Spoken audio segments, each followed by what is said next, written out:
Welcome to Moving Forward for Life with Rosita. Discover your way home. You know, one thing that is constant in life is there will always be change. And changes could be buying or selling a home, the loss of a loved one, marriage, divorce, it goes on. But when you find yourself on a new path, whether planned or unexpected, what you know is home is shaken or shattered. So this is clear. How you process a change will impact the trajectory of your life. Moving Forward for Life with Rosita starts now.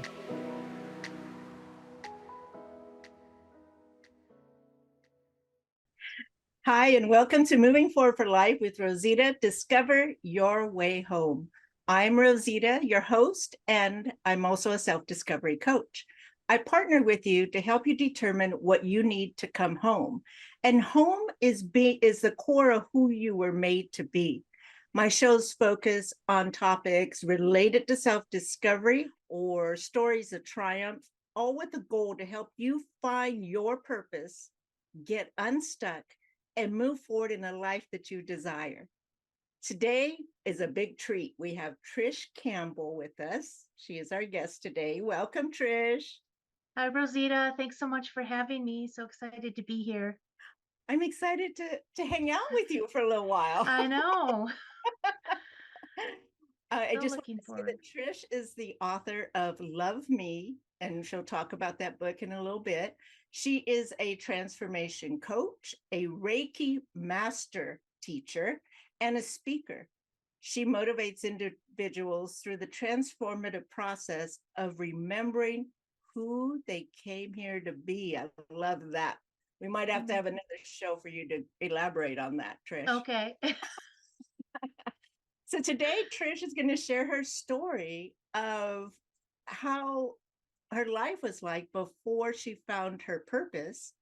And then we'll share 3 ways to a purposeful life. And then we'll close it out from there.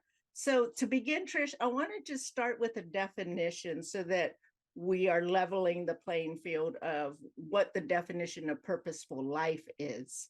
And Okay. what I feel like is it's when you are living a life that aligns with who you are, your values, your beliefs, your passions, like what brings you the energy and the joy, that kind of thing. When you're living in and aligned in that, to me, hmm that's a purposeful life. What would you say? I agree with it. I also think it's probably different for everybody because that definition of purpose, but like you said, it's when you're aligned with who you are. I feel like when you're aligned with your soul and what your soul, the journey your soul came here to take. We all kind of and this goes back to remember who you came here to be.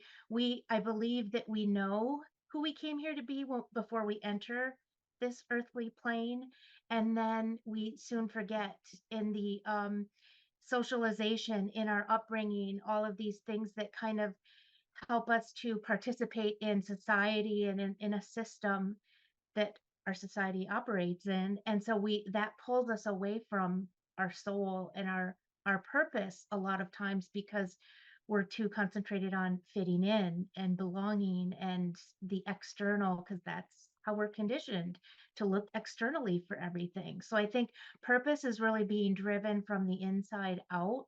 Mhm. And yeah, that's building a home inside of yourself. Oh, I It like starts with that. Yeah. and I think that when you talk about, to me, core is about, when we're babies, we're born with that already, whatever hmm our purpose is. And that's our core. But then life happens, right? Yep. Childhood trauma, wounds from wherever, self-inflicted wounds. So it's like, here's our core. And then stuff just keeps getting piled up. So then there's no way to Yeah. connect with self and core, hmm because I mean there is a way, There is but a way. without any support or without any coaching or therapy, it's it's difficult to reconnect with the core of who you are because you've got all this minutia in between it. So I agree, purpose is different for everybody, hmm but generally I think that it's when you find that that thing that just energizes you. And you're like, Yeah. I love this, and Yeah. just discover it. And then when you keep doing it, you realize, oh, okay, this is my passion. Yeah. Whatever lights you up, I think. And that can change too throughout the journey. So, as Right? I'm sure you know. Yeah, So, decades. yeah. I get to say decades now. Yeah. Me too. Me too. So, Trish, share with us what your life was like before you actually understood what your purpose Hmm. is. Okay, I think, and it goes back to, yeah, well, understand, realizing that, and I think at times we all go through this, like questioning what is our purpose, like, is there more? And I started questioning, is there more to life? Like, what am I doing? And it was really, I kind of had been on this path of exploration, but really, I think the turning point was the end of a relationship, and and everything was kind of stripped away in my life, like I felt like I lost everything because I had built that home outside of myself. I had built that home inside of him. So, and then when that relationship ended, everything that was attached to that, which was everything, was gone. And then I was like, I thought I had, I think I had convinced myself I had had a good relationship with myself and knew who I was and all before that. And then I started to realize why I started to recognize a pattern, like, why was I showing up this way in relationships? Like, whether it was romantic, or I started to connect the dots with work and family, and then I realized that I had been living to everyone else's expectations, and not necessarily direct expectations, but society's expectations of what success and happiness is, like go to school, get a job, get married, have kids, have a mortgage, and like work Have a your, regular full self to death. time job. And so, and all in that order, and trying to be a good human, or and I was defining myself and on how everyone else, if they were happy with how I was living my life, and not really was I happy, like who was I in all of this. And so, just those expectations, and then like that's kind of a symbiotic relationship of expectations, where then it's not like it was only one way. So it just came to a point where I realized I had been always looking outside of myself. Well, of course I'm going to feel empty because I hadn't been nurturing what was inside. So then I wanted to connect the dots, and going back to like what you mentioned, childhood trauma and wounds that we accumulate throughout our life. And it can be something big, big trauma, or it can be a gradual, just little disappointments throughout life that we kind of just say, oh, I'm okay with that, and move on. But really, did we process that? Did we process the grief of that loss, even if it's small, relatively speaking, to what everyone else is going through? And there's like, comparison on multiple levels with everyone else's life. So I think that that was really a turning point where I wanted to really understand how I got there, like how I got to showing up in relationships, like shaving off pieces of myself to fit in everywhere, and showing up as a fraction of me. That's a really good way of putting that. I love that. And I like how you spoke to, the breaking point was the pain that was Mhm. happening in your life. And that kind of opened up everything Yeah. else for you to kind of, okay, well, what am I doing? How am I living? Do I want to do this? So a lot of times people are like, oh, I don't want to deal with pain, but Mhm. really pain can be beneficial because we can learn more about ourselves, right? That we didn't want Right. to deal with at whatever time, but now here's this huge wound, and do we still want to keep moving in this wound? Right. And I think you're so right about that. Like I say that I went back and explored my childhood and all, and make it sound so easy. It wasn't easy. It's Oh, scary to face pain, as you know. Like yeah. it's not easy. It's scary, and there's a lot of fear around that, but there is such a treasure inside of our pain that we can grow from. And I feel like if we bypass that, we're missing out on an opportunity for transformation. So I said, I don't want to show up this way anymore. I want to be more whole. I want to be more fulfilled, have a purpose, feel like I have purpose, And so that's why I said, okay, it's worth it for me to step into that and sit with the pain and feel it. And then you can release that. I feel like there's a freedom on the other side of that too. It's not just, Absolutely. it's very freeing. So it's counterintuitive because we always, our ego wants to protect us and keep us safe and, feel good and no discomfort and all that. But it's really on the other side of our discomfort where we're wholer versions of ourselves, like and it just keeps continuing, it builds on itself as we Right. keep saying yes to the pain. Surrendering to the Yeah, healing process, right? right. Because I'm glad you brought that up, because it is no way easy. I mean, No, but now you've got two pains. Now your eyes are open and you see, okay, I've been living this way, and it's caused me a lot of pain. Do I want to still keep going that way? Or do I want to go ahead and do the work and right. dig and get past the pain? And hopefully at the other side of that, it's going to be more beautiful than I Yeah, anticipated. I mean, yeah. yeah, it's a big choice, but I am so glad that I did it. And it wasn't easy. It is tough to sit there and, Mm-hmm. I did some EMDR, and it was interesting that a memory came up when I was like 3 or 4 years old. I Oh, had no recollection of it. And sometimes you think, oh yeah, how did that come up? Was that just my own mind? So I came home and asked one of my older brothers, and he confirmed it. He said, oh yeah, wow. that happened. And I just thought, Yep. oh my God. But it helped me to release that living in fear, where it came Mm-hmm. from, like where that root is. I'm able to now touch that root and say, nope, I'm aware. And that was a long time ago. And I don't have to live in that fear. And Right. so, but it wasn't easy to look at that pain like, oh my God, No, you're so so worth right it. about that. Like you said it, like it's about doing the work. Like one of the biggest myths we're told is time heals all wounds, and it's not just time. You can't just let time pass and then it's going to suddenly disappear. It will just keep building. The wounds will keep, like you said, building on themselves. And then when we're faced with something in our life that's painful, we're not only feeling the pain in that moment, we're feeling everything underneath it that we haven't dealt with up until then. Yeah, So, and we don't need to carry this around with us. So that's what I realized. Like we can, and we can release it. We can feel it. Like you said, that root, that's where it is. I know, you have that awareness.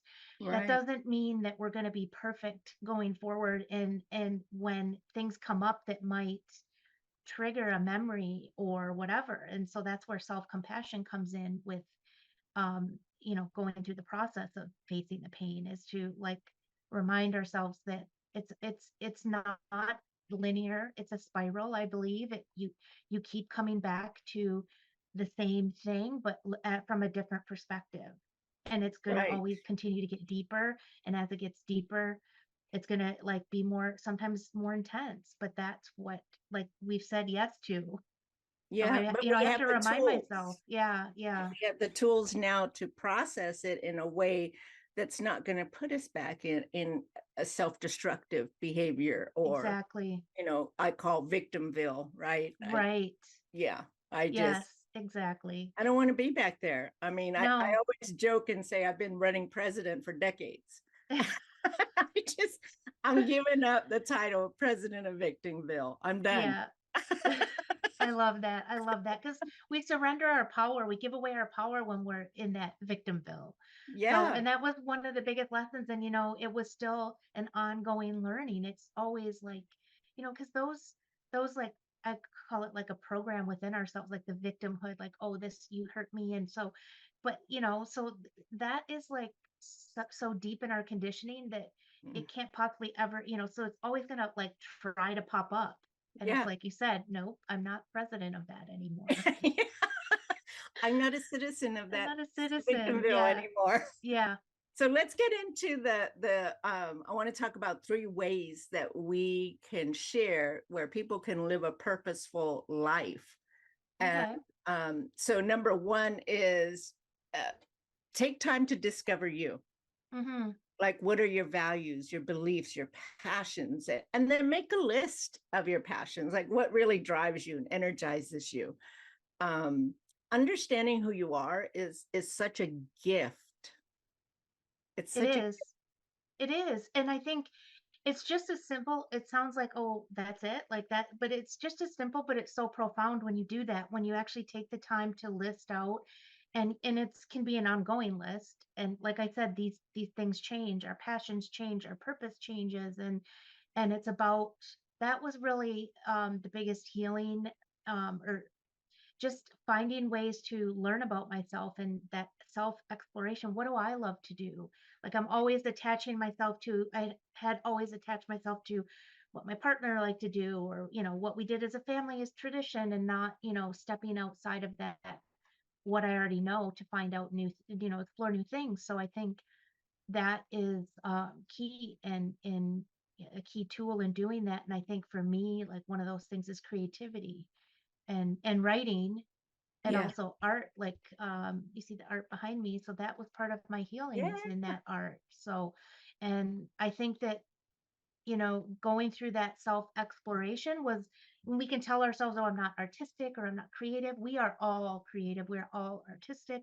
It's just about letting go of what it has to look like, and let it be whatever your expression is intuitively in the moment. And yeah, that in and of itself, that process is so healing. And so just like wrapping yourself in a warm blanket, like I yeah, feel like sometimes, like that's like just being able to express it and get it out, yeah, rather than allowing whatever you're feeling to swirl inside of your body, I think is so, it's important, but it just feels so good to release it. yeah. I say fall in love with yourself. I mean, Yeah. if And you can't fall in love with yourself, how can you love someone else? right. Place of authenticity. You know what I mean? It's like when I learned how to love me, like all of me, the good, the bad, the ugly, Hmm. now I can see the fabulous of who I am, not in a conceited way, but in a, from a place of acceptance. Right. And I think it goes beyond acceptance, and it's funny that we have to, like, but it's just natural to say not in a conceited way, because we're so conditioned to think that, oh my God, we can't love ourselves because that's just so egotistical or whatever. And then Right. there's a line, and there's that kind of, that conditioning, that narrative that it's conceited to love yourself, is a narrative that's meant to disempower us. So it's kind of reclaiming our power.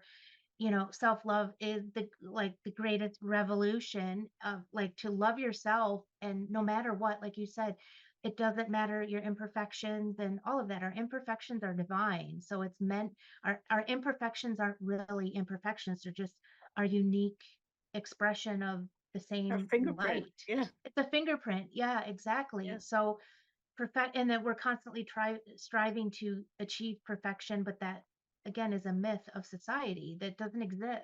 No. We'll chase it forever and never achieve it. So Yeah. that's also meant to disempower us. So it's coming back to the notion of we are enough already as we are. We don't need to prove anything, we don't need to do anything, we don't need to check a box. We just are enough, Yeah. and we can Yeah. love ourselves without having to, put the disclaimer, not to sound conceited, but I'm not trying to be conceited. yeah. I that's true because I did grow up with that. It's like, Yeah.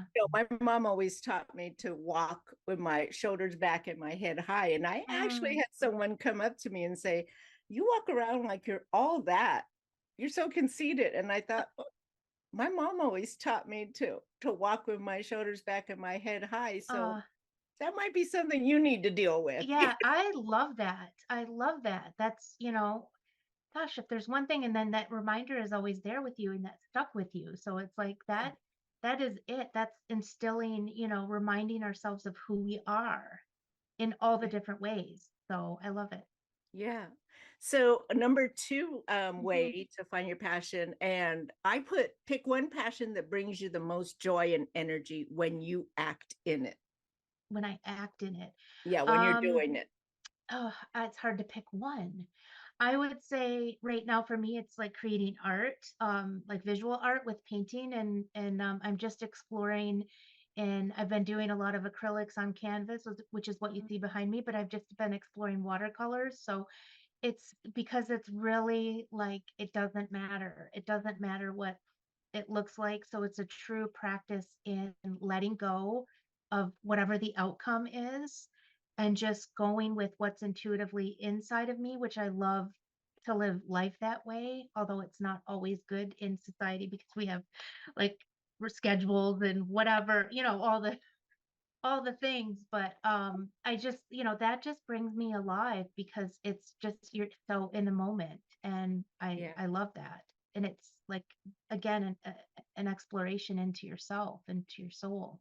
Exactly. Yeah. And like you say, we transition and Hmm. we evolve every decade, sometimes every year. For me, it's been um every 5 years lately. Yeah. But one thing that I'd love to do, so number three way that you can find your purpose is to read, watch, listen, books, Mm, videos. There's so much on everything on Google, right? You can go right. to YouTube, you can go get an actual book, you can get Trisha's Love Me, and just, Yeah. I yeah, have it right here. show it. There's that, and there's the poetry version that just came out in November. So yes. Trish. So that's what I did as I was starting to Mm, learn me. I because yeah. I was like, okay, what do I want to be? I had to learn how to dream. I didn't know Yeah. how to dream. So I had to learn how to dream. I kind of understood something that might be my passion. So I started reading up on everything that I could find on it. Also on my pain points. I read up on a lot of my pain points and speakers who would talk about how to get out of it, or how to just process it and cope with it during Right. pain.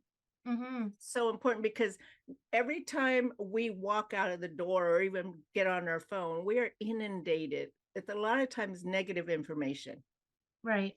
So we have a choice to switch a shift to watch something that feeds our spirit, feeds our Right. Yeah, and it's so interesting too because like in for me it's so many different things. It's reading books. There's lots of books that I've read that have helped kind of spark who I am today and soul. finding myself. And I know Brene Brown is one person who has been really influential in my life, and but also like books and podcasts and like all different kinds of things that make you, kind of spark you to look at things from a different perspective, and not necessarily like, look at your own life, but look at how um the parts of yourselves or parts of yourself that maybe you want to focus on in a given time frame, and not from a like judgmental Oh yes, perspective, but just get rid of that. to kind of like I feel like we can tend to keep ourselves small. Like you said, you didn't know how to dream.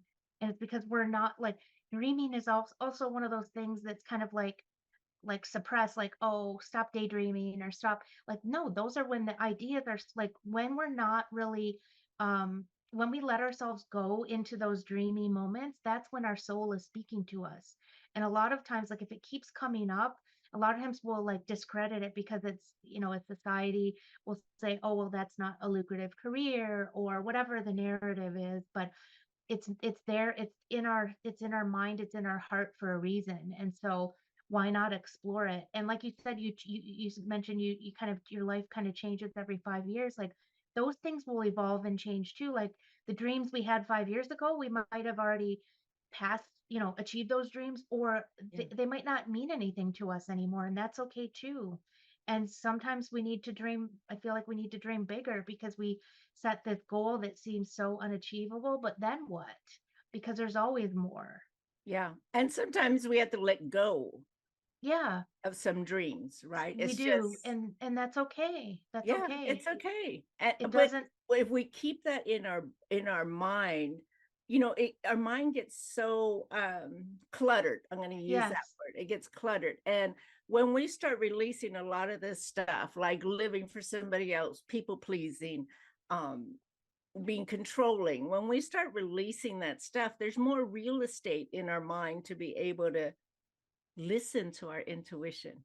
You're so right. You're so right. It's opening up that space. You're right. It's cluttered. Just like our house gets cluttered, our body gets cluttered with, and our mind gets cluttered. And you just reminded me of like some of the work that I do with clients with Reiki. A lot of this healing work, we think we can think ourselves into our healing, but a Yeah. lot of the healing needs to be done on the body, because the body is what's holding the energy of our wounds. And Yes. so, that's sometimes a challenge to get across to people, that sometimes it's not something we can read so many books, we can go to so many workshops and all that. And sometimes it's just allowing ourselves to let release that energy that we don't even know that we're carrying. So there's so many different ways that we can kind of, come into the wholeness of who we are. Yeah, that's a whole nother show. Yeah, it is a whole nother show.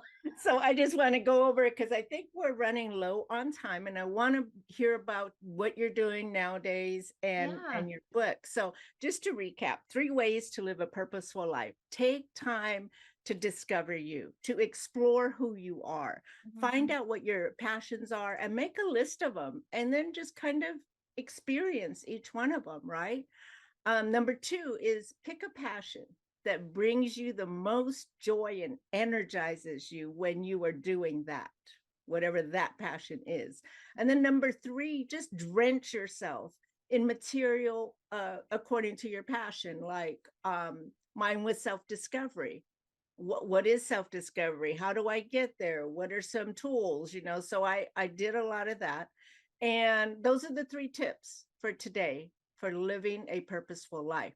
Now, Trish, talk to us about Love Me, your book, Yeah. and services before we have to end up here. Yeah, so Love Me, like I said, that was kind of birthed out of this experience that I had, where I had the breakup, and I wanted to go back and connect the dots of my life and how I ended up there. And it's really a journey of me sharing the story of my own discovery of my own wounds in childhood and onwards, and really the process of healing. So I kind of weave those insights in, and also taking into consideration our unlearning our conditioning. So that was part of my healing, was unlearning the conditioning that I grew up with. So connecting those dots, weaving those insights in with the poetry that helped me heal.